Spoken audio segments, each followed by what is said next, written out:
Hey, Dexter Longak here. Special mini round. Today we're going to talk about two games we're combining. I don't want to overdo my fan game appreciation list. I'm just going to get these spam videos out of the way so then I can go and create some more stupider content. Here's another a fan game that I have a cool connection to. Well, mainly most of these fan games I've watched other people play or I just know about them. And this one specifically, I know about. Oh, I saw Corey Kenshin play this. It was the Five Nights at SpongeBob's. First, it was the Krusty Krab.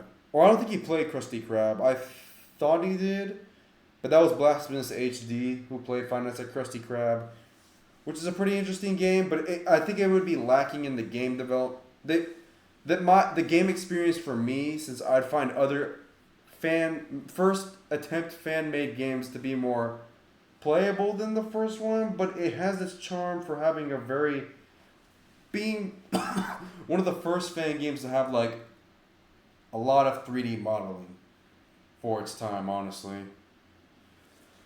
Not much else to say other than I also know about how to make Five Nights at Krusty Krab's Not Scary by that one duck YouTuber, Ducky, whatever. But we're going to talk about the second game that was played by Corey Kenshin, Five Nights at the Chum Bucket. That game is a peak intellectual property mixed FNAF fan-made game in the FNAF, whole fan game library of fan games and stuff. Definitely the most enjoyable one. I kind of had problems in the beginning with my laptop trying to play it because it couldn't run properly, but now it's working perfectly fine. I also find the title screens to be pretty hilarious. I think in the Five Nights at Krusty Krabs, they were all T-posing and teleporting or flashing in the menu. And then in the second game, I don't know if any animatronics were on the title screen. Excuse me again. But another funny thing about this game is the phone call. One thing I didn't take into consideration is if this took place in SpongeBob, the person on the phone is definitely a fish.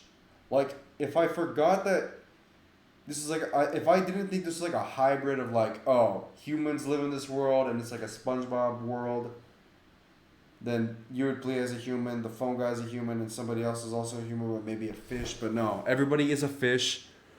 The phone guy fish is hilarious because he's got a weird cowboy accent while talking to you and being all evil and stuff. Low-key chill, very chill. The other thing I could say is the animatronics are pretty cool and hilarious, except for Karen, because Karen is very sneaky in getting you, especially through the vent with Squidward. And it also comes down to that you can't see Karen. Karen's not a freaking TV because the TV's too big. It's a freaking green glowing outline of a ghost body or whatever. It's pretty disgusting. Only in the fact that you can get killed multiple times and would probably make you go rage. Besides that, Patrick looks crazy. SpongeBob looks freaking buff as frick. Mr. Krabs just looks like Mr. Krabs, I guess, like he's from the war or whatever as a robot. The overdrive is pretty cool. It's more like a system that'll help you keep your doors closed and not overheat like you're losing power or whatnot. So I give it a plus. The story's pretty hilarious. You got a fish friend trying to help you, and by the end of it, the fish friend is there trying to help you but can't open the door and you get hurt. Spoilers, baby. And then the lore is pretty interesting because you were in the original game working at the Krusty Krab, but then you moved into the Chum Bucket by probably the evil bad guys. Not much else to say other than this game is definitely a good time. No alcohol, hand sanitizers required. Yeah. I'm just thinking about another fan game I'm missing to talk about, and I just forgot it. Forgot what it was called. Anyway, stay tuned for the next one. It's the greatest intellectual property tie-in fan game with the greatest lore, probably. Or no, it has the greatest lore. It trumps.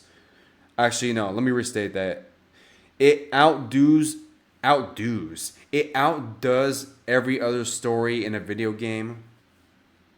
For the most part, definitely like a demigod amongst stories when it comes to storytelling. All right, this video's getting pushed to 6 minutes. I gotta end this right now.